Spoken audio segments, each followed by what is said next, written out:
Welcome to Chillin' 101. We hope this video helps. You start by enabling WSL2 and the virtual machine platform so the Linux kernel runs efficiently.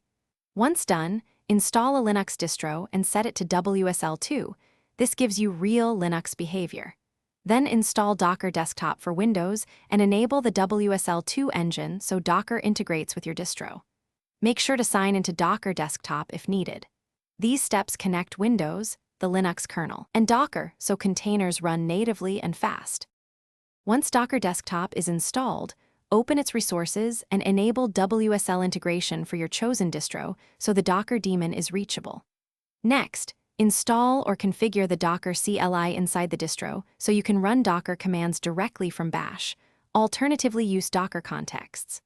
Start Docker Desktop, and then, from within WSL, run Docker run hello world to verify connectivity. If the test succeeds, you have a tight loop. WSL shell right arrow Docker CLI right arrow Docker daemon, enabling normal container workflows. To finish, adjust file locations and resource limits. Prefer Linux file system paths for heavy I/O and set CPU/memory limits in Docker Desktop so containers behave predictably. Make sure to restart Docker Desktop after changing resources. If something breaks, restart by running WSL shutdown and then relaunch Docker Desktop.